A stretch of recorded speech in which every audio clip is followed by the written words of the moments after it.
I lived alone for a lot of years, and I was much better at it then. So No, you weren't.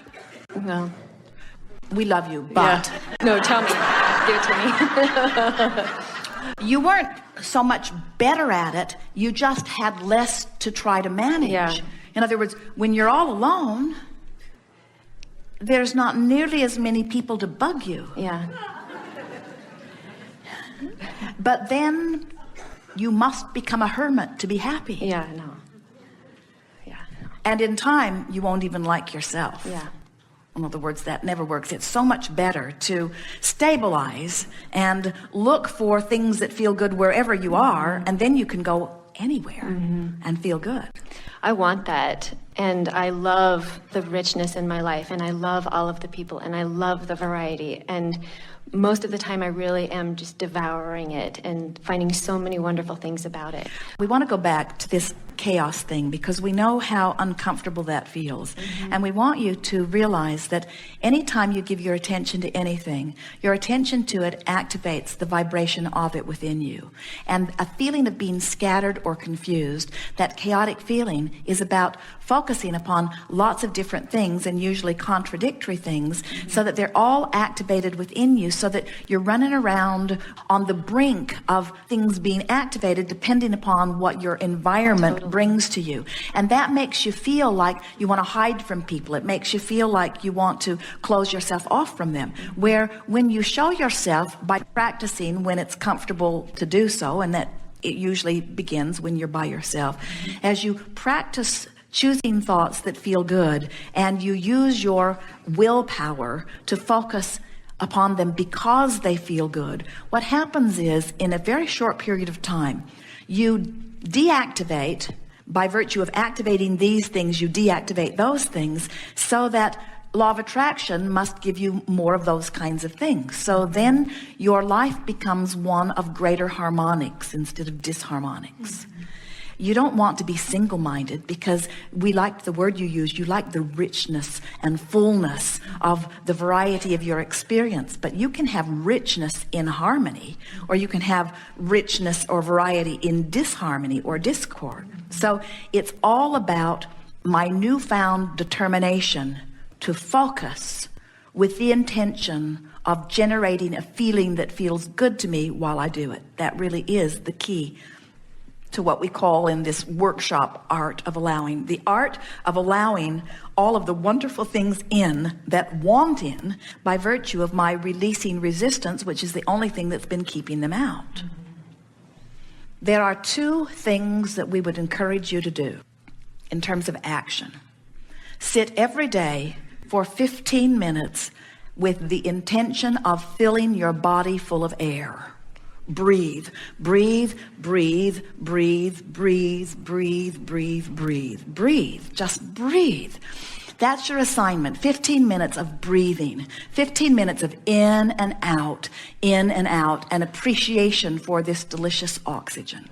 In and out, in and out, in and out. Just breathing, breathing, breathing, breathing, breathing. If you would just do that, your chaotic world would smooth right out. It would.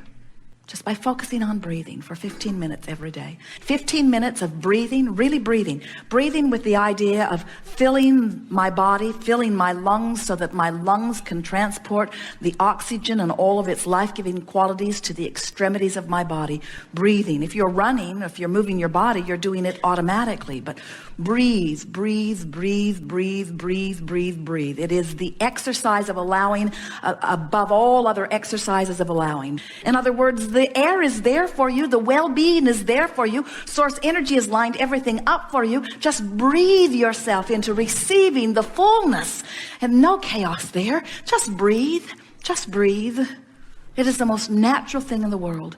You are worthy and loved and brilliant, and your life has caused you to launch so many rockets that are right there, ready to come into fruition. Just breathe them into being. And then after you breathe for 15 minutes every day for a while, then use that time to breathe and love me. Breathe and love me. Breathe and love the air. Breathe and love my body. Breathe and love my nose. Breathe and love my lungs. Breathe and love my physical mechanism. Just breathe and love and breathe and love and breathe and love and breathe and love. And after you've done that for a few days, then breathe and love that one over there, and breathe and love that one over there, and breathe and love and breathe and love. And before you know it, that chaos, which is only because of too many activated things within you, lines right up to this perfect picture that you've been accumulating over many, many years, that source energy has already become. And then suddenly you begin noticing that who you have become in terms of non-physical energy, you just begin becoming in terms of manifestation. You just become it. And when people say, how did you do it? Was it hard? You say, it was as easy as breathing, really. Thank you so much.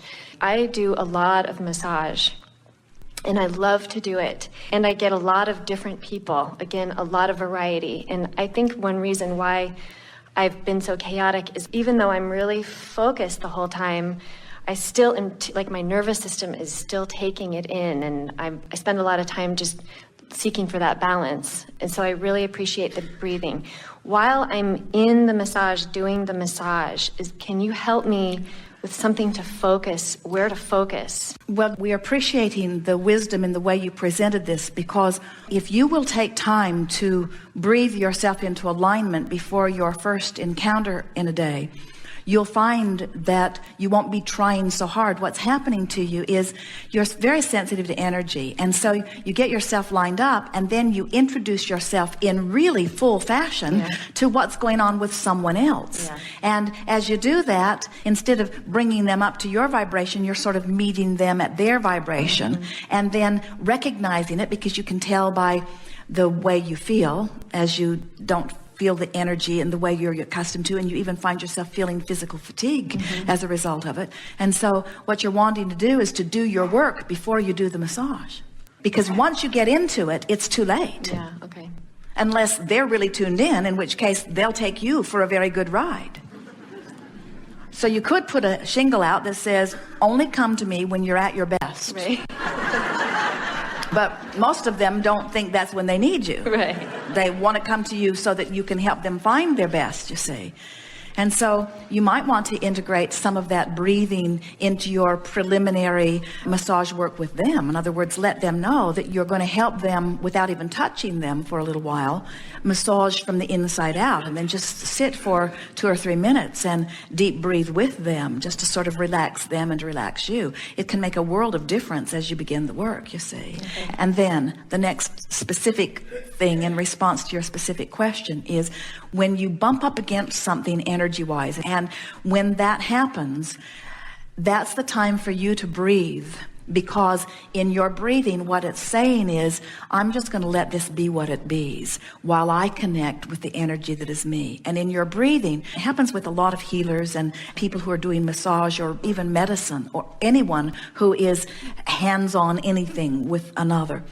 Very often what happens is you get so that you can feel when it's flowing, and you can feel when you've bumped up against something. And the knee-jerk reaction when you bump up against it is to garner more energy and push a little.